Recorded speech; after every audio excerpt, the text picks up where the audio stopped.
Hello, good morning. Welcome to February's Masterclass from Sarah at Halcyon. How are we all doing this morning? I hope you're well. I was hoping to start today with, isn't spring in the air, because yesterday was lovely here. But as you can probably hear, once again, there's rain battering against the window. So, yes, Lancashire spring, I guess, is here. So yes, welcome. I hope you're all well. Whatever you're doing today, whatever your plans are for the weekend, I hope you're well. And I hope your loved ones are well and safe in these strange times. So today's webinar is all around how to love your body, which sounds a bit trite. February obviously is Valentine's month, so it's the month of love. And I didn't just want to talk about how to love yourself, because there's a lot of stuff out there. But what I want to talk to you about is specifically loving your body when you have a chronic health condition, because actually sometimes it's very, very difficult to love your body as the vessel that's carrying you around when it's not working properly, or you think that you're out of control of it. So it can be quite a difficult concept, but it's so important to nourish and cherish your body and think about your body in the right way, as we're going to look at today. So in terms of how to love your body, how to nurture your health, and how that body, mind and soul connection works on the intrinsic level. So we shall start off. I'm going to be doing, it's probably going to be an hour and a half today. We'll do the first half hour or so, then we'll have a quick break, and then we will do another half hour or so, and then we'll have a quick break, and then we'll go into the last section with some questions and answers as well.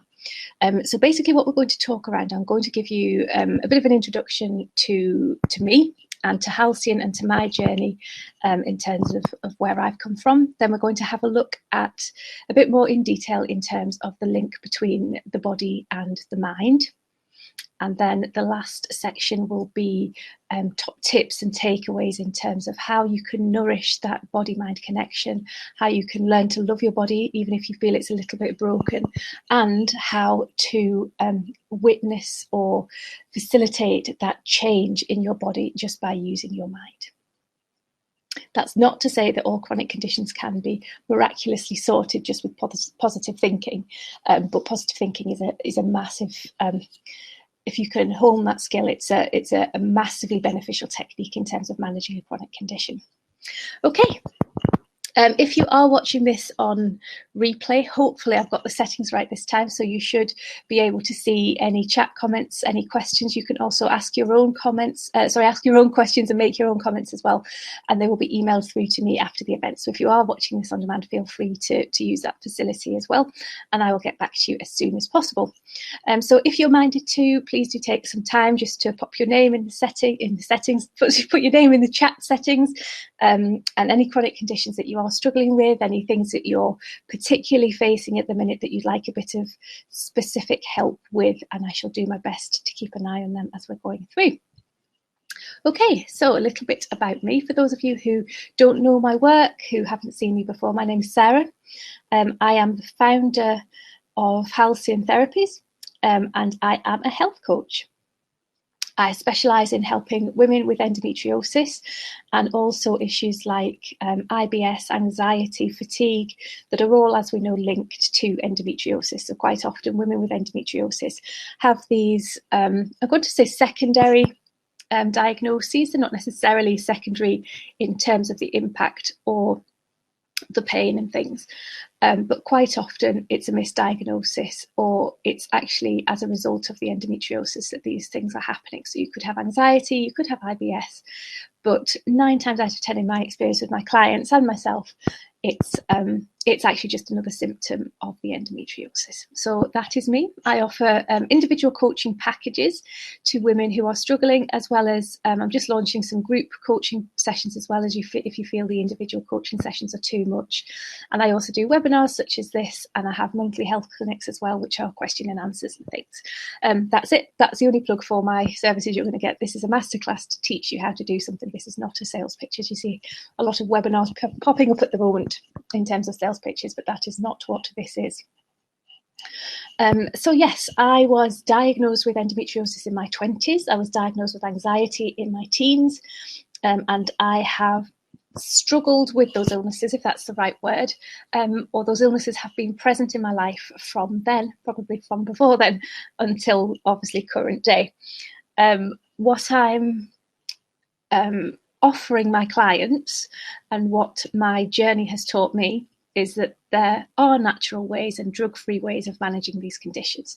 So it's not necessarily ridding your body completely of all of them, but you can certainly get rid of a lot of the symptoms just with using different techniques. And this sort of nurturing your body, loving your body is just one of the techniques in the toolbox that I can share with you. So yes, I was diagnosed with endometriosis in my 20s. With that diagnosis came a sense of relief that it wasn't all in my mind. A lot of women who are struggling with endometriosis, it can take up to, I think the current average is just below 8 years in the UK to get a diagnosis. So during that time, you've obviously got the pain, the other symptoms, the bloating, the heavy bleeding, the fatigue, the anxiety, all this stuff that's going on in your body, and you're waiting for the diagnosis, and you get passed from pillar to post. So when you actually get the diagnosis is actually quite a relief for a lot of women.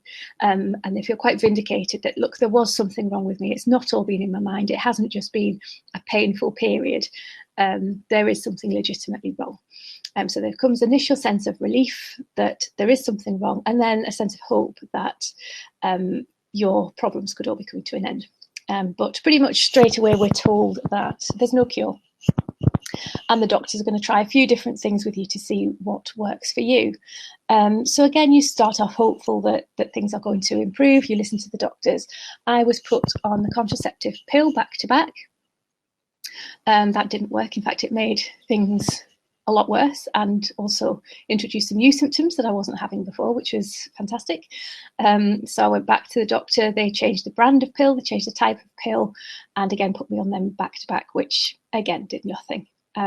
So I think we tried three or four different pills in total. Nothing really worked particularly well. So then they tried a hormonal implant. So for those of you going through the endometriosis journey at the moment, you'll know that the hormonal implant is a tiny little chip type thing that's put directly into your abdomen, and it chemically induces the menopause, which the doctors told me at the time was to try and reset my hormones, to reset everything that was going on around the endo. It wasn't very pleasant. Different women have different experiences with this. I really didn't enjoy it at all. Went through that for 6 months, and it did clear my symptoms up briefly, but then they returned with vengeance after a few months. They came back worse than they were beforehand. So that's when the doctors started talking about things like hysterectomy and more serious intervention, laser surgery and that kind of thing. I was mid-20s. I wasn't really feeling the need for any of that. I was a little bit scared. I didn't want to do any major invasive surgery. So I turned to holistic, healthy medicine instead to try and combat the symptoms.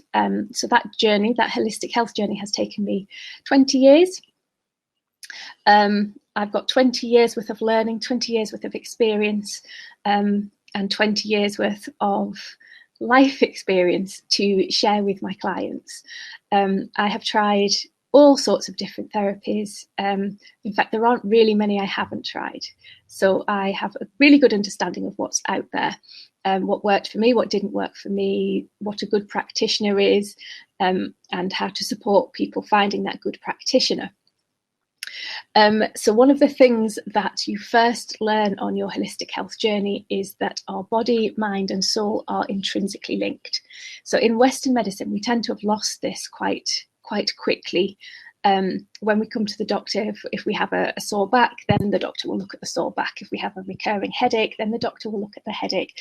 We're starting to get a little bit better in terms of understanding the impact of stress and maybe even grief on our physical health, but that really is the limit that Western medicine goes to. Whereas Eastern medicine, by comparison, places an intrinsic link and a massive importance on the well-being of body, mind and soul in physical and emotional health. So if you go to a Chinese doctor, if you go to somebody like me who practices the Eastern ways, you will always be asked questions about your physical and your mental state, because we believe that it is all one. That the body is impacted by and is governed by and governs the mind. The mind is impacted on by the body, and all of that also impacts on your spiritual well-being as well. No matter what faith you are, if you have faith or if you don't have faith, then there's this spiritual level to you as well. So in a lot of, especially in things like Ayurveda and yoga and things, you'll hear people talk about chakras and your energy field. So that is your spiritual body, if you will. So there's, in our world, there's 3 different bodies: your physical body, your emotional body, and your ethereal body, your chakras and your energy field. And these are all part of you. And in order, as I say, in order for us to be well, they all need to be well in themselves, and they all need to be balanced. So we don't want to have an incredibly healthy physical body if our spiritual self is being neglected, or if our emotional side is incredibly strong, if we're a very emotional person, and yet we don't have the physical health, then that causes imbalance, which causes disease and illness. So that's the first thing to remember when we're talking about health in terms of an Eastern philosophy, an alternative medicine philosophy, is that intrinsic link between the body and the mind. So when we're talking about loving our body, what we're actually talking about is nurturing that body and mind connection, so that the body is beginning to see the love that your mind has for it, and it's beginning to feel nourished by the mind and loved by the mind. And we'll come back to that because that's such an important concept. Okay, so when we talk about the intrinsic link between body, mind, and spirit, and I've already said about the Western coming together of this philosophy through stress. Now, stress is a fantastic example. It's the example I always use in terms of sorry, dog's going mad. It's the example I always use in terms of highlighting how this works. So stress is an emotional state. Stress is an emotional reaction to a situation that we find ourselves in that we get panicked by. Our body goes into fight or flight mechanisms, which triggers a physical response. So many of you will know a lot of the basic responses of this fight or flight symptom, and this comes from prehistoric days. This comes from when we were faced with life-threatening situations on a daily basis, and this is our mechanism for survival. So the body readies itself for either fight or flight, meaning that it gets ready to stand and fight to the death, or it gets ready to run as quick as it can out of that situation. So it prepares its muscles, it makes its muscles strong. So in terms of running, that's in terms of fighting, that's making yourself big. That's putting the emphasis on your shoulders and your arms, ready to fight, ready to project yourself as big. You know, when you see cats kind of fluff up like a toilet brush, we kind of do the same. So we're ready to fight. Our chests go out and we tense up our muscles. In terms of getting ready to run, the message gets sent to our legs to get ready. So our legs tense up, our stomachs crunch because it's ready to, our bodies are getting ready to run. Our pupils are dilated, our senses are heightened because we are wanting to be more aware of the danger around us. We're wanting to sense what's behind the corners and what might become a threat to us. So all of those are physical reactions. And also what happens is our body sends a message, our mind sends a message to our bodies that we need to ditch what the body doesn't need because it needs everything to survive. So at that moment in time, our bodies or our minds determine that certain elements of our body aren't necessary. So things like our reproductive system, the body thinks, well, actually the reproductive system doesn't need any energy at the minute. So it diverts the blood and the energy away from things like the reproductive system and directs it to the legs or to the muscles that it needs in that time, which is understandable. Similarly with our stomachs, it doesn't want any necessary burden on our body if we're going to run. So the mind sends a message to our stomachs to offload anything that might hinder us from running or from fighting. So when we think about a nervous tummy, that's exactly what our body's doing. It's getting rid of something that our mind thinks is unnecessary for our survival.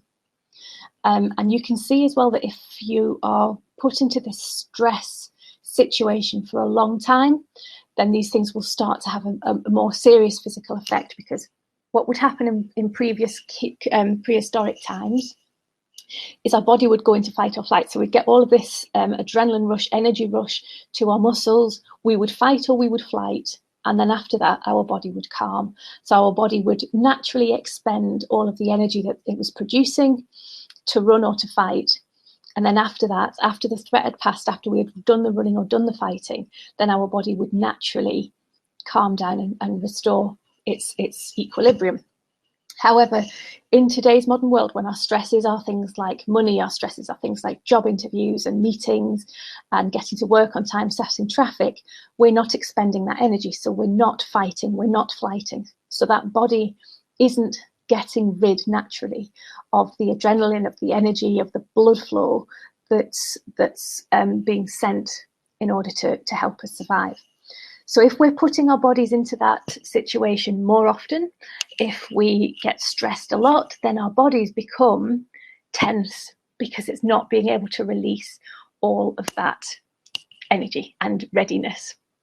So you can see over time how people develop problems with their shoulders and their necks because of stress, how people develop digestive issues because of stress.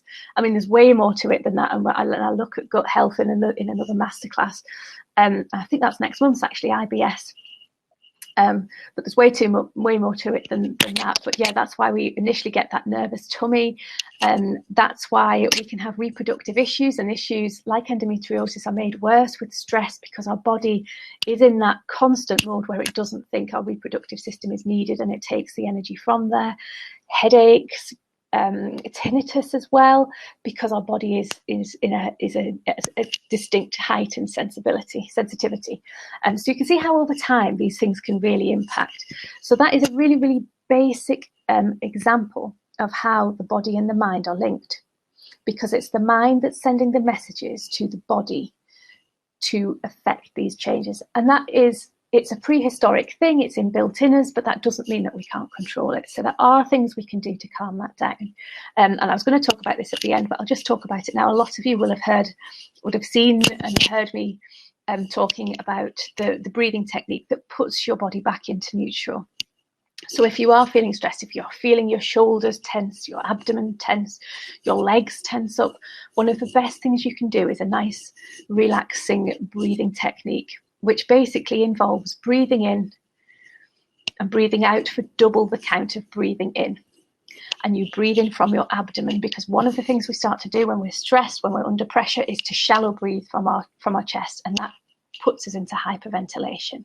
So one of the things, especially if you feel a panic attack coming on, if you feel yourself under pressure, is just to relax that breathing down, because that physically reduces the stress levels, and conversely it sends the message back to the brain that there is no worry here, there is no threat, everything's fine and everything is safe. And you can tell yourself mantras and things, and we'll be going into that later. So yes, that's just as a quick aside. If you feel that you're getting stressed, if you feel that you're under pressure, deep breathing from it. It doesn't matter if you're breathing through your nose or through your mouth, really, but just breathe. Make sure that you're breathing from your abdomen. So if you place a hand on your heart center, a hand on your abdomen, it's the hand on your abdomen that moves when you're breathing. And take some time to really slow that breathing down and notice. Do it, count it in your head, because that focuses your mind on counting. It takes your mind, it distracts your mind from whatever might be going on. And just take time to notice and really concentrate on the hand on your abdomen going up and down. And you can feel your shoulders relax just from doing that breathing. So that's where you can use the body-mind connection to your advantage. Your mind is telling you that you're under pressure, your body's responding by its natural fight or flight, but actually you start to take control. You start to use, you can even use your cognitive behavioral therapy type techniques to tell yourself you are safe. There is no threat, you are safe, you are calm, and you're breathing and relaxing. So your body is now telling your mind, because your body has relaxed, your body is now telling your mind that there is no threat. So that's a really, really good example of how it works both ways as well. Our body and our mind reacting off each other, but also sort of in Chinese medicine, we call it the parental and the governing, or the governing and the nurturing, sorry. So the mind is trying to govern the body by putting the body into that stress mode, and the body is nurturing the mind to say, no, it's fine. And that ends up becoming a governing factor because it's overruling the mind. So I talked briefly about, and I've mentioned energy in terms of energy going to the legs and energy going to the various parts through the body. In Eastern medicine, you might have heard of the word qi or qi. In Chinese, it's qi, it's spelled C-H-I or Q-I. In Japanese, it's ki, and it's called something entirely different in Indian medicine. But basically, this is the principle of all Eastern medicines, that our bodies have an energy flow through them at all times. And in order for us to be happy and healthy, then this energy flow needs to be uninterrupted. So we can't have any blockages in the way that the energy flows. Now, it doesn't matter what Eastern philosophy you take. This is an opinion that's shared amongst all of them. They kind of differ sometimes in how those energies are stored and how they travel through, but the core principle is the same, that we have energy channels running through us, energy centers within our body, and they all need to be happy and healthy in order for us to be well. Now, when I was talking before in terms of the physical body, the emotional body, and the energetic body, and the soul, if you will, the easiest way that I've found to talk about this in the most relatable way, most people have heard of chakras. Chakras or chakras, doesn't matter really how you say it, I'm led to believe, although I prefer chakra.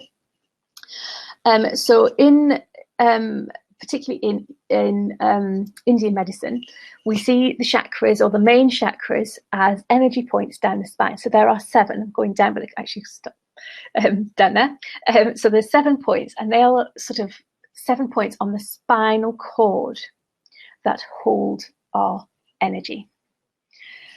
So a lot of people, I think the most common chakra that people will have heard of is the solar plexus.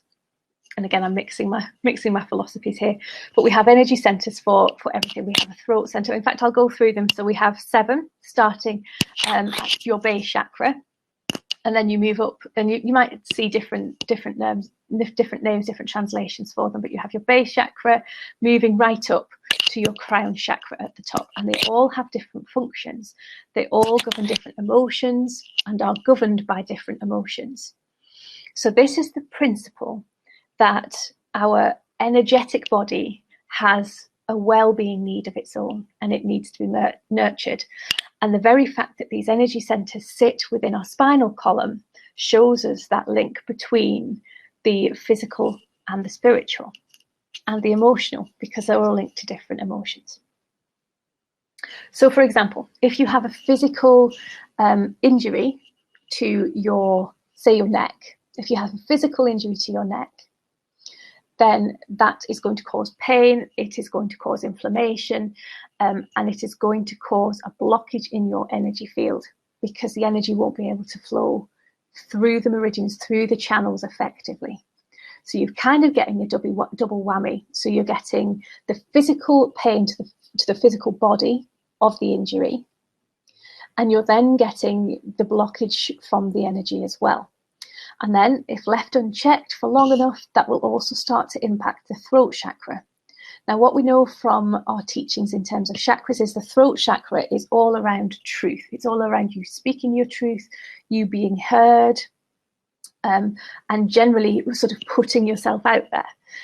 So if your throat center is feeling unbalanced, if it's weakening, if it's being closed because of physical injury, so if it's not being nurtured and it's starting to close up, a chakra spin, so if it's starting to spin that little bit slower, getting smaller, getting duller, if it's not as vibrant, then you'll find yourself feeling unheard, or you won't be able to speak your truth, or you'll be feeling like you're a diminished version of yourself.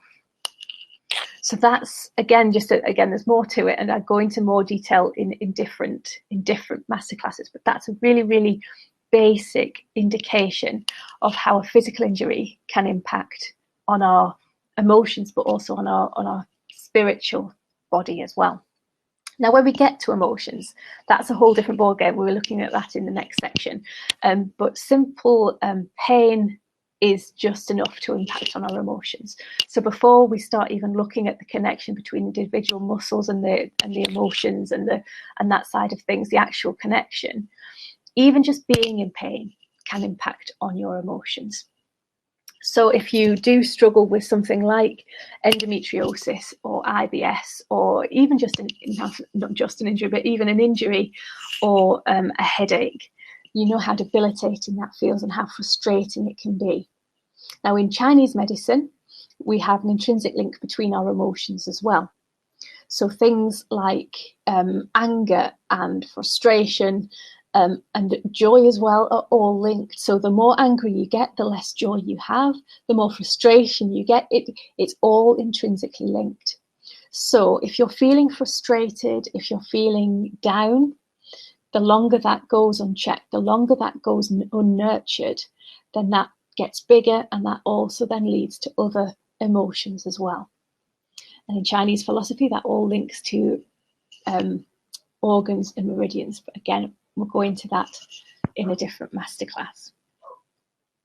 So I'm hoping you're starting to see from an Eastern medicine's perspective how intrinsically linked the body and the mind is.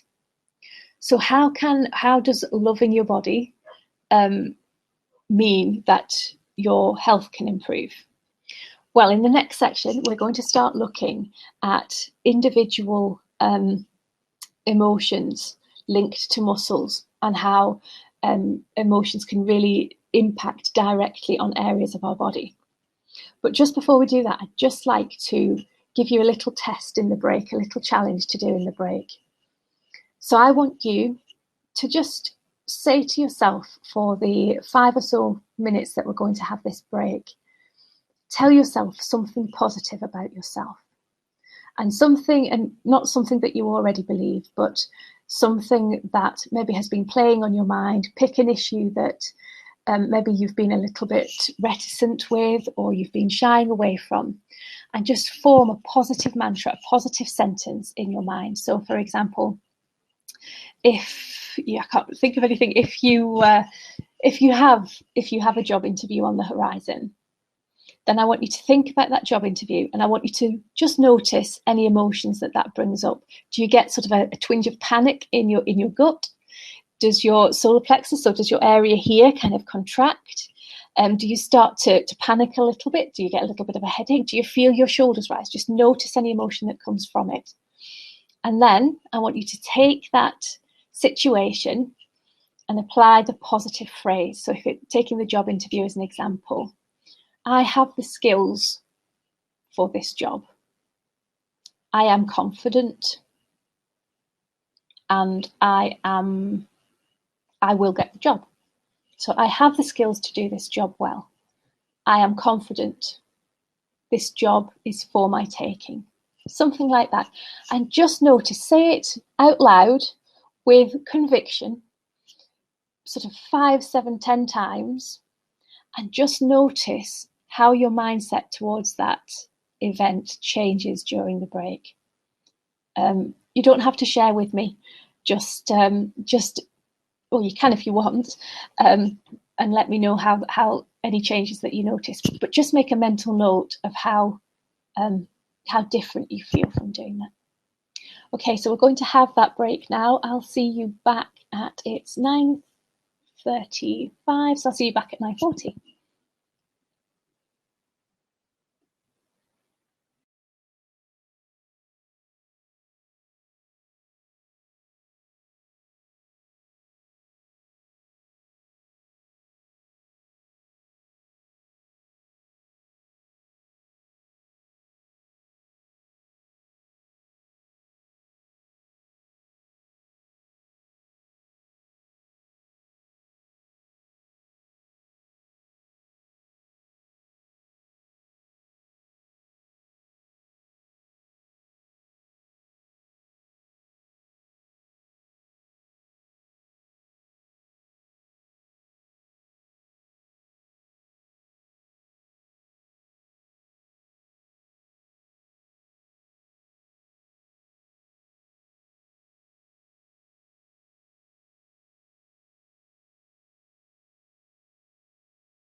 Hello there, welcome back.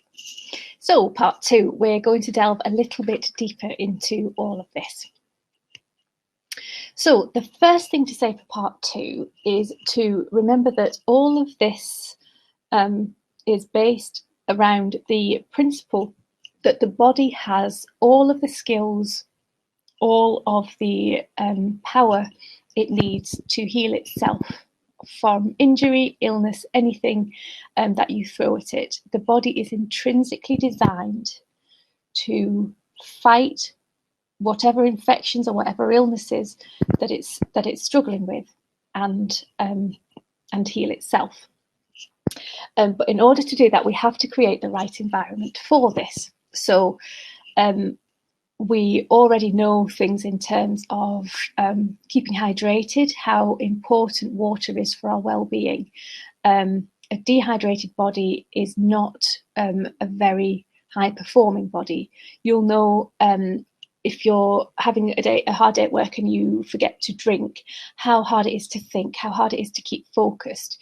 If you're a runner or a sports person, how hard it is to do sports and to maintain that stamina if you're dehydrated. So hydration is a massive part of having a body that is in a good condition, in a good place to heal itself. So that is my first tip for part 2.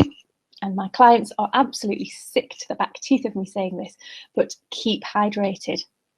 A lot of people, when we have the first consultation, one of the standard questions I ask is, how much water do you drink a day? And a staggeringly high percentage of people I talk to, and not necessarily clients because they don't all convert into clients, but a lot of the people I talk to are adamant that they drink enough water. Oh, I drink loads. It's either two answers. It's either I drink loads or probably not enough. They're the stock answers that I tend to get. Interestingly, the people who say probably not enough tend to drink more than the people who say, oh yeah, plenty, I drink loads. Government guidelines used to say 2 litres, but they don't really anymore because that's a bit of an arbitrary thing. You need to drink more if you're more active. So if you have a sedentary job, then you don't need to drink as much water as somebody who is quite active and moving around, for example. Somebody who works in a warm environment, who is maybe sweating a little bit more, will need to drink a little bit more water. And it all depends on age as well. Your requirement for water changes as you're getting older. So the key thing to look for, this is what I tell all of my clients, is check your wee. Discard the first wee on a morning because that's always going to be a little bit dehydrated. But after that wee, your wee should be clear or a very pale yellow. So if it's anything stronger in colour than like a weak lemon drink, say, or if you notice an aroma, an odour about your urine, then that shows that you're dehydrated. And actually, when you're dehydrated, you could already have lost up to 1/3 of your body's fluid. So actually, when you're dehydrated, it's already a little bit too late in the fact that your body's already struggling a little bit to function to its optimum. So the key thing is to sip water during the day. If you can, I'm not actually using this one today, but if you can have one of those drinking, what do you call it? It's not a flask, is it? I always call it a flask, but it isn't a flask. Anyway, water bottle. Have a water bottle during the day, and this one I think is 1 litre, so I fill it twice during the day as a minimum. So I have a water filter in the kitchen that it actually has 4 litres in it. So I know that my half of the 4 litres is my 2 litres for this, and then I keep topping up that water filter, and I top up this during the day. In terms of the number of wees you should have, again, now don't worry if this isn't you. Again, it's kind of a movable feast, but you really shouldn't be having more than probably 3 wees during the day. Now, this will change if you are dehydrated, if you don't drink enough water. Then if you start to increase your water intake, then your body will wee more. I was trying to think of a delicate way to put that, but your body will wee more because it's getting used to the increased water take. But after a few days, and again, that timescale changes from person to person, excuse me, but after between maybe say 4 and 7 days, your body will get used to the amount of water if you're consistent with it, and that wee will be cut down. Another good way to check if you're dehydrated is just to pinch the skin on the back of your hand, and what should happen is that it pops straight back down. If it doesn't, if it takes some time just to go back to being smooth and normal, then you're dehydrated as well. So they're just two really, really easy tips. So hydration is massively important in order for your body to perform to its optimum, and it needs to be at its optimum if it's going to heal itself. The second thing, obviously, is food. So what you put into it really matters in terms of your body's ability to heal itself. So foods like sugar. Sugar is the prime example. Sugar feeds inflammation and feeds illness. So if you are struggling, I mean, this is very basic, and again, we'll go into more detail in this in other places and other chats. But on a very, very basic level, if you're struggling with an inflammatory disease such as endometriosis, such as IBS, then sugar is not your friend. That's not to say necessarily that you have to cut it out, or that you even have to stop eating chocolate if you don't want to, but it's just about being mindful of what you're putting in the body. And as long as you're balancing it out with other stuff, there's no problem with having a treat occasionally. But yes, food is fuel. And if you start to reshape the way you think about food, and you start to use food as a tool to nurture your body, and to put your body in that optimum position to heal itself, then your diet will become different, because you'll start to think of food differently. Food stops being a treat, it stops being a comfort, and it starts being something to enjoy still, but something that is actually impacting on your condition. And for a lot of people, that's quite a big step to take. So again, I'll talk a lot more about this in other broadcasts and in terms of sort of the training courses and things. But that's really, really important to remember. And our body also, we've kind of, as well as losing that body, mind and spirit connection, we've also lost that connection to the natural world, to our earth. So again, something that I would say in my broadcast and that I tell my clients is, if you can, try and eat seasonally, because our bodies, no matter how disconnected we feel, we have central heating, so we can stay warm in winter. We have houses to keep us dry, we have umbrellas, we have good quality clothes to keep us warm. So we don't necessarily feel, or we don't feel as if we're feeling the seasons to the same extent as we would have done when we lived in the woods, in the forests. But our bodies are still linked to that cycle. Even in the UK, we get the changing of the seasons in terms of the clocks. Well, not the clocks, but in terms of the shortening days and the lengthening days. So there are things that our bodies cannot escape from, that reminds our bodies what season they're in. And it's really important, if we want to get our bodies in that optimum self-healing position, to listen to those seasons and to respond to those seasons.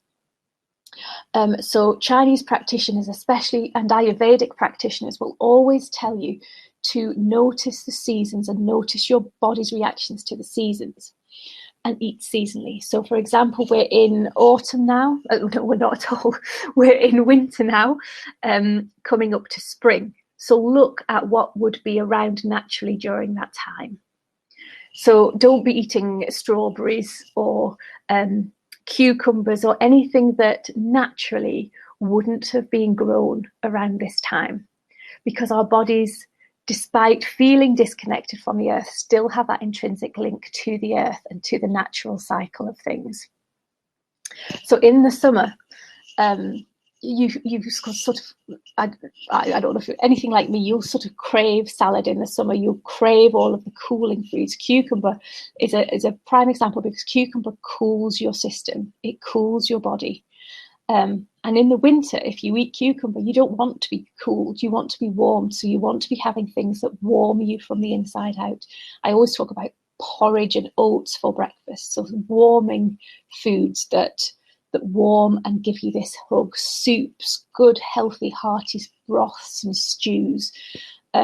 Cooking things from scratch rather than using pre-made, pre-packed sauces, so that you're minimizing the amount of chemicals and the amount of nasties that are in your food. So eating as naturally as possible and eating as seasonally as possible is priming your body, is supporting your body to support itself. Exercise is the third strand of what we kind of see as healthy. So in terms of keeping moving, we understand that exercise is vital to our emotional and our physical well-being. So again, the government guidelines are, well, I don't know whose guidelines they are actually, but 10,000 steps a day. That's all about keeping moving. It's all about exercising. It's all about raising our blood pressure to support our heart, keeping our weight down, all of these fantastic things. In my world, it's also about keeping that energy flowing. So the more you sit down, the more the energy stagnates. The more you stand up, the more the energy is able to circulate better. So for example, I'm sitting at this desk now. I'll be sitting here for another hour. When I'm sat here, the energy, although it's flowing, when it gets to almost like the coccyx or the base chakra, if you will, it starts because I'm sitting. So it's blocking the energies. Not necessarily completely, but it's kind of slowing the energies down. Similarly, what it's doing in a physical concept is tightening muscles that shouldn't ordinarily be tight. So the psoas muscle is a fantastic example. The psoas muscle is an amazing muscle anyway. And again, my face-to-face clients will have heard me talking about the psoas muscle quite a lot and releasing the psoas muscle. The psoas muscle is one of the biggest muscles in terms of our well-being. So the psoas muscle, and we'll come on to a little bit in terms of the emotions in a while, but the psoas muscle is one of the muscles that is intrinsic in our fight or flight mechanism, but not many people have heard about it. So we've heard about the quads. They are intrinsic in the fight or flight. They're the ones in the legs that kind of get ready to run. But our psoas muscle connects basically from our spine, from the bottom bit of, my kind of bottom bit of the spine, right the way through our pelvis and down our leg, obviously on both sides. So as we're sat down, this muscle is contracted. And as we all know from sports, muscle memory is incredibly powerful. So the more you're sat down, the more your psoas and other muscles get used to being tight. So a lot of clients that I see who struggle with endometriosis, polycystic ovaries, IBS, have incredibly tight psoas muscles. What happens when you have incredibly tight psoas muscles over time? Your hamstrings start to contract as well. Your glutes in your backside start to either contract, so they're incredibly tight, or they stop working altogether, which means your hips then take, again, this is very, very basic, but your hips then take the strain. So we start to see hip pain. We start to then see knee pain. And this is over time, but you can see how it all starts to link, how it all starts to impact elsewhere. So the key thing in my world is to keep moving, not just for weight loss, not just for fresh air, not just for all the reasons that the NHS give, but also to keep that energy flow live, to keep the energy flowing freely, and to prevent the muscles from contracting in a way that can cause stagnation in my world. So in a way that can stop, because when a muscle contracts, so even if take your psoas as an example, if your psoas muscles are really tight, when you stand up, even though you're standing up, your muscles are so tight because that's just what they're used to. And in a tight muscle, you can't get the energy flow that you can in a relaxed muscle. So think about it in terms, in my last broadcast, or the one before, I think I showed a picture of the Nile and talked about energy flow in terms of a river. If you think about a tight muscle in the same way as almost like a bottleneck in a river, so the energy is still flowing, but if your muscle is tight, it's not flowing particularly well. So you'll get some of the energy flow through, but then you'll also get the stagnation from the bits that the energy just gets stuck. And stagnation causes inflammation, it causes disease and illness. So keep moving, even if it's something as simple as standing up. I have a friend called Jen who, if I remember, I'll put a link under this. I talk about her quite a lot. She markets herself as Give It 10 Jen, and she is incredibly good at showing you how easy exercise can be. So if you're not somebody who wants to go to the gym or go out for a run or anything that intense for that longer time, then Give It 10 Jen is for you. She's brilliant. So for example, if she's hanging out the washing upstairs, then instead of just walking up the stairs once, she'll walk up and down the stairs 10 times. Or on the way to the shower on a morning, she'll just quickly do 10 star jumps. So it's everything in a block of 10. So it could be 10 minutes, it could be 10 reps, but just doing that 10 times a day or however long. So she builds it into a routine. So for example, she might do 10 squats when she's doing the washing up. So it's something that simple that's just keeping you moving. It's keeping that energy flowing and keeping your mood light, because as you move, it does increase the blood flow, it increases the oxygen to your brain, which increases your mood, improves your mood. So yeah, they're the three kind of conventional ways of keeping your body in good shape. The fourth one for me is all around the emotional well-being. And people in our world, in our Western world, tend to separate this. They sort of say, yes, it's just as important for emotional well-being as it is for physical well-being, and it is. But what we seem to miss here is the link between the two of them and how your emotions can play such a massive part on your physical being. So, for example, now this is where it all gets very, very technical, and I'm just going to run through this before we have the next break. Again, just to give you something to ponder on. Oh, by the way, how did you feel after the last break? I can't see any comments, so people either don't want to share. I can't see who, I've turned off the viewer thing because I don't like seeing how many's there, so I don't know who's watching me. But yeah, if you do want to share anything, pop it in the comments. Obviously, there's absolutely no obligation to at all. So what was I going to say? Yes, so before we break again, just let me run through a little bit of the concept of how the body absorbs emotions. So, for example, now we're talking over time. So if you are harboring deep-seated emotions that you haven't dealt with in your past, that are still there, but you don't necessarily think about them anymore, they have a massive impact on our physical well-being. And in my world, individual muscles are actually linked to individual emotions. So, for example, I talked about the psoas and I talked about the glutes. Now, from a very, very basic point of view, in terms of fight or flight, stress is obviously going to impact on those two, because they are the muscles, or they are some of the muscles that change and tense up and get ready for a fight or flight. So you can understand how fear might impact on those muscles, but it goes a lot deeper than that. So, for example, and I've just written down a few examples here. So a lot of these are just generic areas, and because there's too many muscles to go into individually. So the back, and a lot of these, I was going to talk a little bit about this in the next section, but I'll just link it in here. So a lot of these, you may think at first glance that it sounds a bit far-fetched, but actually when we start to dig a little bit deeper into it, we see that there are reasons, or there are hints at the fact that actually we probably did use these, or it was more common knowledge at some point in the past. So, for example, our back, the muscles in our back are intrinsically linked to betrayal. They are a protective muscle and they're there to support us. Now, that's kind of self-explanatory. Our back muscles are big muscles. We need the support of our back for everything to function. They protect the spinal cord, which is vital to our well-being, physical in terms of movement and physical abilities, but also, as we now know, in terms of the energetic chakra system that sits on our spinal cord.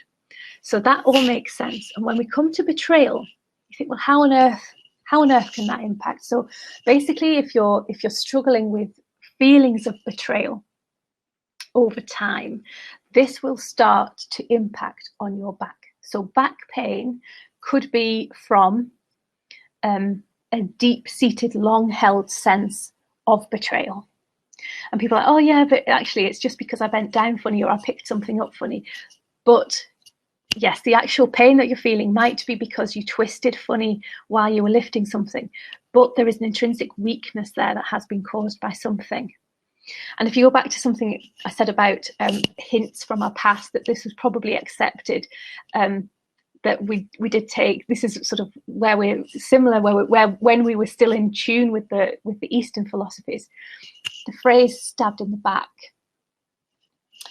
shows that concept of our back, behind your back, speaking about people behind your back. We're not literally saying that they're talking about you behind your back. I mean, it could be, but they're probably in another room or somewhere completely different. They're not talking about you behind your back.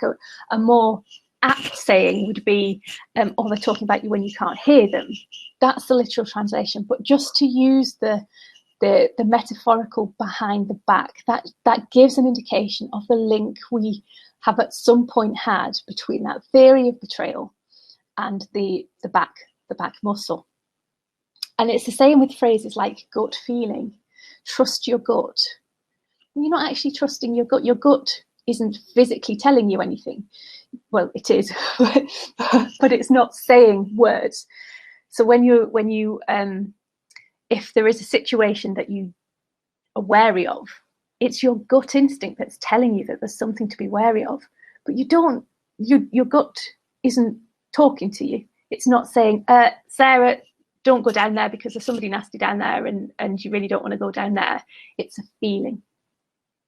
So again, it's that link between our physical body and our emotional body and our intuition, our spiritual side that we've lost, but there's still clues that we did subscribe that it was common thought at one time.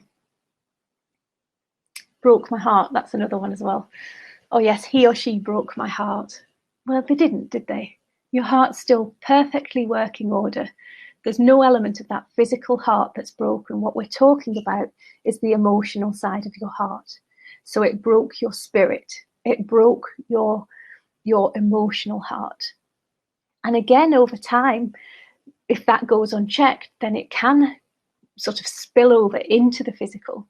So we do see people with heart issues and heart problems that stem from a long-seated broken heart, but the heart itself initially doesn't break. So you can see again, and I'm completely going off tangent, I know we're supposed to have a break, but yeah, you can see how there are hints in our language as to this belief and this intrinsic link between body, mind and soul. So back to the back. So the back stands for betrayal, protection and support. It's our supportive structure. The glutes, I've mentioned the glutes already. This is why I've sort of mentioned these specifically in this section. The glutes are all around aggravation. So again, that kind of feeling. So people talk about it, and I know what I want to say in my mind. Apologies if this offends anyone, but people talk about a squeaky bum moment when everything just clenches, and that's your glutes. So that's a physical reaction to an emotional reaction. So you get scared, you get aggravated, and your glutes clench. Angry, if you get angry, things clench. So you can see again that physical response. So your legs, we talk about legs. Now, again, in my world, leg pain and leg tremors can come from stress. And basically what this signifies, so if you have a longer term problem with your legs, if you have leg pain, if you have restless leg syndrome, then this can show that you are stuck, that your stress levels are stuck, that you're stuck in a mindset of fear, of panic, of stress, and you're just not able to move forward. So in my world, if somebody was coming to me with persistent leg issues, then we would look at releasing those emotions. We would look at releasing that stuckness and helping that person to see a way forward that isn't sort of a fight or flight reaction. Abdomen, and this includes the psoas when in this particular bit, but that's talking about real vulnerability. So if somebody has a real issue with showing their vulnerability, quite often we'll find that their abdomen and their psoas are rock solid.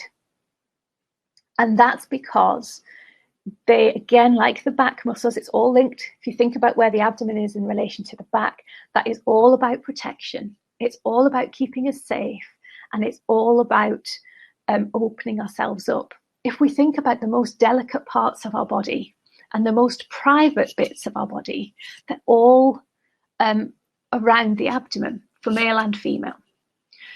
So in terms of protection, in terms of keeping ourselves unvulnerable, if that's a word, then the abdomen plays a massive part in that.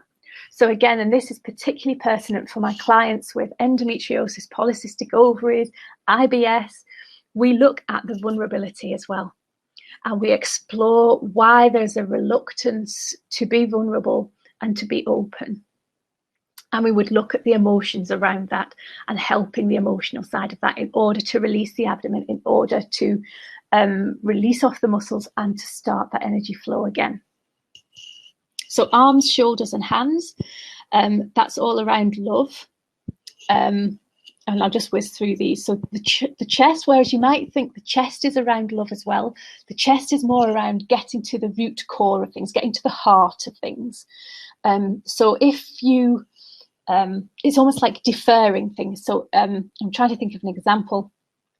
If you are somebody who pretends, stroke believes that X is wrong with them, but actually or the X is annoying them, or the X is the issue, but actually it's Y, then that will start to play a part in your chest muscles.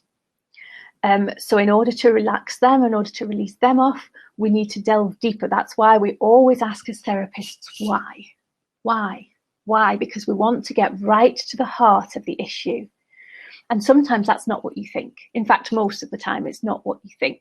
So once we can release what's actually going on and get to the heart of the problem, that's when the heart area, that's when the chest area opens up and relaxes physically. Okay, so our head, our face and our jaw, that's all around gaining clarity and wider vision. So again, if you're somebody who struggles to see the wider picture, who struggles to have that strategic view of things, then quite often you may have tension around the jaw. I don't know why I smiled, but you might have jaw tension, tinnitus, headaches. That might all stem from an entrenched inability to see that wider picture. Conversely, because everything works both ways, if you have a physical ailment that impacts on your jaw or any of that, then that might impinge you from seeing the wider picture, from seeing that strategic vision, because it nurtures and it governs both ways. It's a two-way relationship, and it's the same with all of these. And then lastly, the last example that I've written down here is the neck. So that's all around stress, as we've already said. The emotion, predominant emotion in the neck is stress and tension. It's around flexibility as well. So a lot of people, you might see people who struggle to move their necks like that. Their default emotion is inflexibility. They may be the people who struggle with change, who struggle to see the benefit of doing anything differently. Inflexibility. So again, in those people, if you can relax off that neck, if you can release all the tension that's going on in the neck, that inflexibility can disappear. And vice versa, if you have a neck injury, if you have prolonged periods of neck tension, of neck pain, that can cause the inflexibility as well. And a lot of this is around feeling out of control with your life. So a lot of what we talk about as therapists in terms of the body and the emotional reaction is all around a feeling of powerlessness. So a lot of it is around feeling not in control. A lot of it is feeling not worthy. A lot of it is feeling like you're not in the right place to take control of your health in this instance. So in the last section, we're going to look at how we can change this. So how we can relax all these emotions, release all these emotions, tell our bodies that our bodies are nurtured and loved, and how to overcome all these emotional blocks. Okay, so it's almost 10:10, so I shall see you back here at 10:15.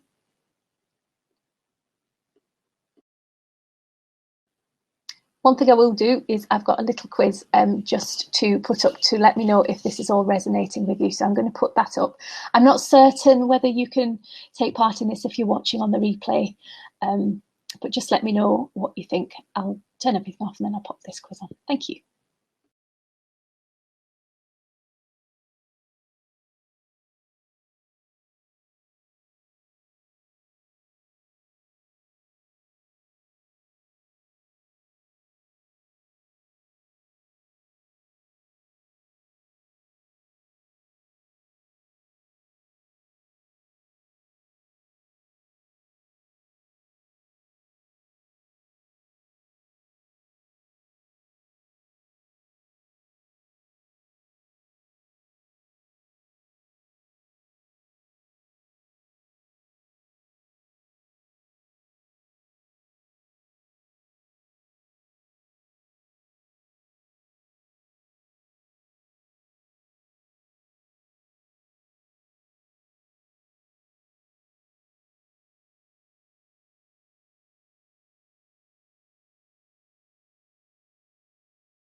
Okay, welcome back. I've just noticed I'm a minute early. Oh no, there we go. Yeah, welcome back. So in this last section, I'm going to be talking more about practical techniques in terms of nurturing our body and listening to our body when we do have a chronic illness, or even when we don't, but how much our thought processes can impact. So the first thing to say for this section is that our body listens to everything our mind tells it. Everything that we say about ourselves or others, our body listens to. It's almost like talking to a dog, in that if you say to a dog, do you want to go for a walk? And I've said that a little bit more quietly because just in case my dog hears, do you want to go for a walk? That dog hears the word walk and it focuses on the walk and it gets excited. If you say to a dog, do you not want to go on a walk? The dog hears the word walk and gets excited. You hear the phrase all the time, people saying, don't think about the pink elephant, so you think about a pink elephant. It's exactly the same. Your body cannot differentiate between a sort of a negative, sort of like putting not in front of a phrase. It can't differentiate between a joke. Everything you say has an intention behind it, but the body hears everything. So my first tip in this section is to own your words, to realize that everything you say, your body absorbs. And we're talking sort of, yes, we're talking emotionally, but as we've already seen, that link between the emotional and the physical is intrinsic. So for example, if you're telling yourself you're stressed, oh, I'm really stressed, oh, I'm really stressed, the more you say it, the more your body thinks you're stressed. And I see it with people as well in terms of, and actually I've seen this with people, I've seen this with one person. I don't do weight loss, that's not what I'm here for. I can, if you want to lose weight, that's awesome, I can signpost you to other people. But one of my clients, who I was seeing at the same time as they were trying to lose weight, they had polycystic ovaries amongst other things, and the doctor had told them that they needed to lose weight. So they had been trying to lose weight. And she kept saying to me, I am fat. I am too fat. So she was identifying herself with this health issue that she had. And she was really struggling in terms of reframing that. She was too deep, to coin a phrase I used earlier, it was too deeply entrenched. I am fat. So we started talking around this because it was like she was stuck. So it was like her legs were tight. She was stuck in this mindset that she was fat. So we started to reframe that thinking. And we tried a technique where she said, I have fat. So instead of, yes, all right, the word fat was still there, but it reframed how she thought about herself. So instead of being fat, she had fat. And that really was an unsticking point for her. And she was able to move forward and lose the weight that she was struggling to lose because she wasn't identifying herself as that fat, if that makes sense. Now, I don't know that just worked with one client. I can't say that would work with everybody, but it just shows the power of our mind in terms of how we can move forward or not move forward from something. So, for example, to use that, I actually use that technique now for myself. So instead of saying, I am tired, I will say, I feel tired. Now, you might not think there's much difference, but for me, it does have an impact because I can say, oh, I feel tired. I am not tired. I have periods where I am tired. I have periods where I am vitalized. But if I say, I feel tired, that's me recognizing that feeling within me, but not tying myself to being tired. And again, for a lot of people, this won't make a blind bit of difference, but when you struggle with fatigue or a condition that gives you fatigue, you want to move away from that mindset that you are telling yourself, you are telling your body that your body is tired. I am tired. I feel tired. It's a subtle difference, but when you struggle with fatigue, when you struggle with a condition that makes you fatigue, it's a difference that really, really does make a difference. So your body listens. It's the same principle as if you're in a room full of people and you hear the ones that are talking closest to you. Well, just imagine how close you are to yourself. So you can have a room full of people telling you you are something. But if you tell yourself you're not, you're the one that has the most control. You're the one that has the most influence. You're the voice that your body hears the loudest. So make sure, own your words, set the intention of everything you say, that everything you say to yourself and your body is positive, is nurturing, and it's full of love. The intention behind how you speak to yourself must always be a loving intent. So, for example, and I've found myself saying it on numerous occasions when I've been having an endometriosis flare, or so, for example, if I can't do something because of the endometriosis, I find myself saying things like, oh, my stupid body, or things like, that used to be my stock phrase, oh, my stupid body, my broken body. Now, even if you're saying things like that in jest, that is being absorbed. So you're reinforcing the fact that you think your body is stupid, you think your body is broken, rather than thinking to yourself, actually, my body is telling me I need to rest. My body is telling me I'm stressed. Thank you. And I will honor that. I will listen to that. And I thank you. Gratitude is an incredibly powerful way of reframing things. Your body is telling you something for a reason. And rather than fighting that, listen to it, absorb that, and say thanks for that. So the other thing to say here as well is that in order to really look at that link between your emotions and your chronic health condition, you have to be willing to face some really hard emotions, some feelings, some beliefs that have been buried for a long time.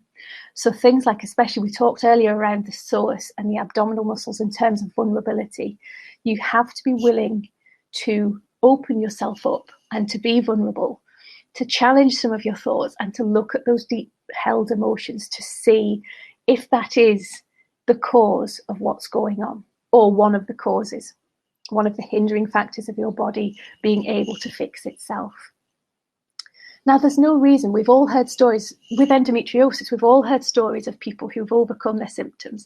I'm one of them. I turned my back on the Western technique. I turned my back on the Western medicine, as I said, because I didn't want the operations. I didn't want the hysterectomy. So I turned my back on all of that and I chose a natural approach. Yes, my endometriosis hasn't gone. I still have endometriosis. I'm not endometriosis. I have endometriosis. That is a part of me. And I'm thankful for that, because actually my endometriosis is part of me, and it does remind me when I'm stressed. It does remind me when I'm not taking care of myself, because if I have a pizza and a bar of chocolate for dinner, my endometriosis will tell me about it. Maybe not if I'm feeling tip-top condition, if I've done everything else perfectly that week, if my self-care has been awesome, then I might get away with it. But actually, if I'm not looking after myself, then my endometriosis will tell me that I need to look after myself a bit better. It doesn't stop me doing things anymore. And it doesn't stop me doing things anymore because I plan around it. So ordinarily, I don't have any symptoms. Everything's fine. I nurture myself when I know I need that nurture. I understand my cycle. I am in tune with my cycle. So I live my life around that. And actually, one of my friends, Sally, if you watch this on the replay, obviously if you're watching live, or if you catch the replay before Wednesday, I think it's Wednesday, my friend Sally is in my Facebook group doing a fantastic talk. I've heard it before. I've heard her do it before, on how our menstrual cycle and our hormones impact on our productivity, and how we can build in to our work day, into our work plan, how we need to be more mindful of our hormones around how we work. So if you do that, then your endometriosis doesn't stop you doing anything, because I know on day X to X, I'm not going to be fit for anything. That's a day where I need to sit. In terms of my business, that's the day where I need to sit and do some planning. That's the day where I sit and do my accounts. That's the day where I sit and write content. This is my creative period.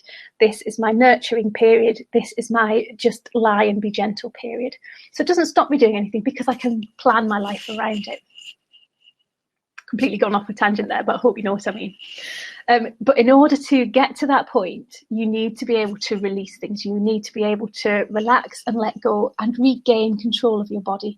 Like I said before, a lot of the problem with things like endometriosis and chronic illness and this link between our emotion and our body is this intrinsic belief that we've lost the power to heal ourselves. We've lost control of our health. We become the illness. And we need to shift that mindset. We can control it. Our bodies are perfectly capable of helping us overcome the symptoms, of living symptom-free. But we need to understand how to do that and release our fears and our deep-held beliefs around that. So we need to be willing to look at painful pieces of our past. So, for example, if you have had a trauma in your past, either a physical or an emotional trauma, and that is still sitting with you, again, it might be something that you haven't thought of for a while. It might be something that you've managed to avoid thinking about. But if it's deeply entrenched, deeply seated, still there, then it will have impacted on you physically. So that could be in terms of the stress in your shoulders. It could be in terms of the vulnerability in your pelvis. It could be in terms of being stuck and unable to move forward in your legs. Now, as we know, leg muscles being tense links to glutes, links to abdomen, links to shoulders. Everything is linked.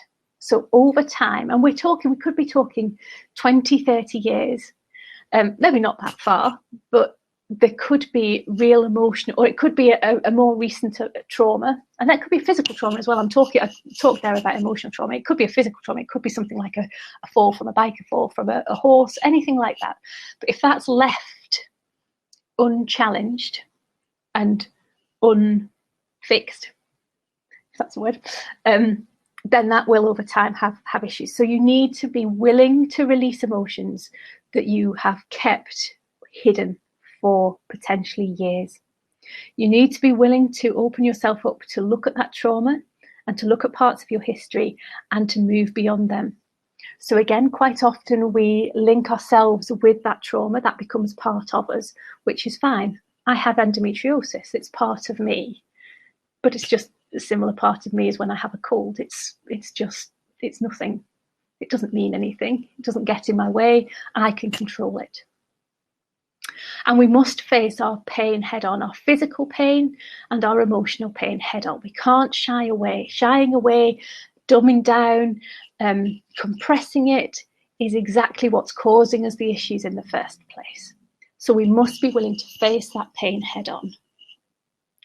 And we must approach the healing from all angles. So if you're doing, it's like, goes back to what I said before about the physical body, the emotional body, and the energetic body, the soul. If you take the spine as an extreme example, granted, but as an example. So if you have an injury on your back and you're just looking at physical rehabilitation, then your physical body will get stronger. But if you don't then look at the blockages in your energy fields that spinal injury has caused you, your spiritual body, your energetic field will continue to be ill. So you need, as you're going through that rehabilitation, as you're going through that putting back together, we need to look at the physical. So you need to look at how the muscles are repairing themselves, the flexibility. You need that, physical rehabilitation. Just going to take a sip of water.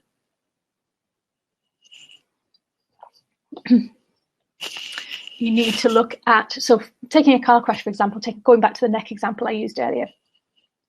If you have a car crash and you get whiplash, and that whiplash injury is either quite severe or it's gone on for a long time, then you'll have the physical injury, you'll have the physical pain, you'll have the physical trauma to the muscle. As we know, as we said earlier, that also links to the throat chakra. And it also has all the other emotions as well. But the throat chakra is all about your truth. So if you're starting to feel a little bit unheard, if you're starting to feel that you're not true to yourself, then you also need to work on that as well. because as we know, it nurtures and it governs. So if you fix the physical pain, but you don't look at the emotional pain, that emotional pain will continue, and over time, the physical pain will come back because you're not getting the full holistic reparation that you need. Does that make sense? So everything you say needs to have that intention of love behind it. And you need to look at all aspects of what is causing the physical pain. So for endometriosis is a fantastic example. There is no known cure. That's what the doctors love telling us. Well, they say that about the cure, but no known cause. There is no known cause for endometriosis. Doctors love telling us that. Well, there is. Something causes it. It's just Western medicine can't tell us. In my world, endometriosis is caused either by a physical trauma or a prolonged emotional trauma. That's pretty much it. There might be a couple of other things, but the clients that I see, it's one of those two things. It's either a physical trauma like an accident, or it can be a difficult birth, so it can just be something that's been there from birth. But sorry, my cushion's fallen off my chair, so it's a bit uncomfortable.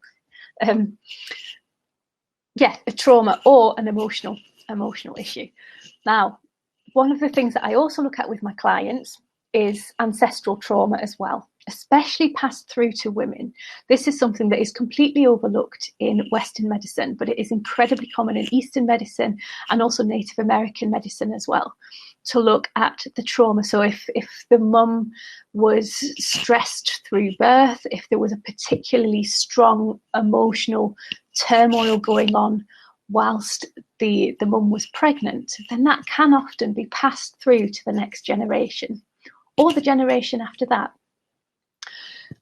Or at the time of conception, the same. If there is any strong emotions, if there's any strong energies pre-birth, then that can also be passed through as well.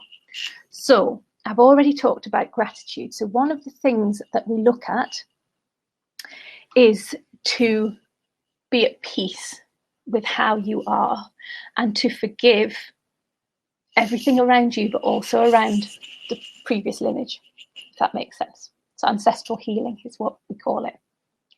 So in order to do that, we need to be present. We need to be completely present with our body as it is. So one of the best ways of doing this is meditation. Included in the ticket price for this is a guided meditation. So I will send you a guided, well, I've actually got two. I might send both, see how generous I'm feeling. But there is a guided meditation in terms of accepting and loving your body, which is vitally important. Goes back to what I was saying about making sure that you're daily telling your body that you love your body, that all the words that you're using to speak to yourself are kind and gentle and full of love. So we have a meditation around that. There is also meditation around ancestral healing. But basically, you forgive. So it's all about gratitude and it's all about forgiveness. So if every morning you take 5 minutes, just deep breathing, focus on the breathing, calm everything down, and use a mantra to show your body that you are happy, that you are grateful for your body, and that you forgive all previous trauma. You'll find a word that resonates with you. Now this, I'm sort of talking you through this like it's normal. I realise that this is going to be a big step for a lot of people, and that's why people like me come in. If you want any more information about this, just Google ancestral healing, find somebody who can help you with this. There's loads and loads of different techniques to do it, but the most basic way is just to tell yourself and your body that you are fine with everything that's happened, that you forgive. You can even say, I forgive my ancestors. You can keep it as blunt as that. You don't have to go into the more kind of whatever realms that you want to think about. You can literally just say, I forgive my ancestors. I forgive myself. I forgive my ancestors. I love my body. My body has the power to heal itself. And if you say that every day, you will be surprised at some of the changes that happen. And again, that's a very basic technique. And there are courses and I have qualifications in terms of ancestral healing, but that's a very, very basic principle. We need to be present in the moment. So we need to release our body of all the present fears and anxieties. So we bring our body and our mind to the present.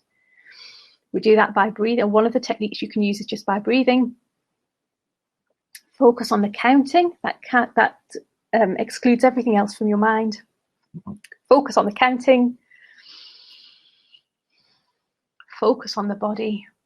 Focus on the tension in the body. Focus on the breath in the body. And when you've reached that point where you're calm, I forgive me. I forgive my ancestors. I love my body. My body has the power to heal itself. And again, if you want any help with mantras or affirmations, then drop me a line. I'm more than happy to help you with that. That's a really, really powerful thing. You have to stick with it. It's not a pill that you can pop that works overnight. But if you make time to do that every day, you will notice a massive difference. And then obviously we have to look at the physical pain. So if your body, if you are struggling with something like endometriosis or fatigue, then massages are fantastic. Find a masser that works for you. There's so many different techniques. Pain isn't always beneficial. Some people like a good pain massage. Some people like a massage to feel more like a tickle. Just find something that works for you. Find something that relaxes you. I once had I've had a few sports massages in my time. I've had two in particular that I remember that caused me way more harm than good, because I spent the whole time just in absolute agony. And I was fearful for the next touch. It was just horrific. And that's all because that was right at the beginning of my journey. And I'd been told by people that a massage should feel like a workout and it should hurt. And in order to get all those toxins out of the muscles, it needs to really hurt. So, so I tried it and it didn't work for me. It made everything worse because my body was tense, because I was stressed, because I absolutely hated it. So find what works for you. Find a person that works for you, that you resonate with, that you truly believe can help you. If you're not into all the ancestral healing, or if you're not at that point in your journey where all of that makes any kind of sense, then don't go to somebody who is going to be talking about it. You need to find somebody who's a bit more down to earth, for want of that phrase. And again, that's a phrase that kind of shows a little bit of concept between the different energy states. But find somebody who resonates. It doesn't mean that you won't be ready for the ancestral healing, to use that as an example. It doesn't mean that you won't get there, that you won't actually get to a point where you think, no, there is something in my past that I need to release in order to move forward. It just means it's not the right time for you. So don't force anything. Don't try and make anything fit. Listen to your body and listen to your gut. So address the physical pain. Foam rollers are also fantastic. If you've got a long foam roller, 90 centimetre one, put it on the floor and lie back on it so that the foam roller is down your spine. Shut your eyes and take some deep breaths. And if you can do that for 15 minutes every day, or even if you're just struggling, just do it for a week while you're struggling. That will have a massive impact on the pain that you're feeling as well, especially if it's pain around your lower back or your shoulders. It's absolutely brilliant. Meditation, deep breathing, sleep is so important. I have a free download available about how to get good sleep. Feel free to ask me if you do want that. Either put sleep in the comment or just drop me a message and I can send you that. But sleep is so important in terms of repairing our body and our body restoring itself, and our mind as well, our energy reserves. So get good sleep, get good physical relaxation. Find a therapist that does what you think sounds good, if that makes sense. If you don't like the person, if you don't like what they're talking about, then that's not for you. But you need to attack it from all different angles. So you need the physical rehabilitation or the physical therapy, you need emotional therapy, and you need that energetic angle as well. And then don't forget the Western basics as well. So keeping hydrated, food as fuel, and keep your body moving as much as possible. And I have seen massive success rates, not just for me, but this is how I have got myself symptom free. This is how my endometriosis doesn't impact on me anymore, because I have learned how to love my endometriosis. I have learned how to love my body with the endometriosis, and I've learned to love my life with the endometriosis. And there's different ways of doing it. There's different techniques for pain management. There's different techniques for managing the actual symptoms, the bleeds, all of that kind of is in addition. And I look at this with all of my clients. There's a different broadcast that I go into different aspects of it. But the fundamental bit is that I have regained control. I tell my body that I love my body, and my body feels nurtured, and my body is in its optimum position to heal itself. So I hope that makes sense. I hope that does resonate. If you would like any information, then drop me a line. And yes, thank you very much for joining me. I really appreciate it. Thanks, guys.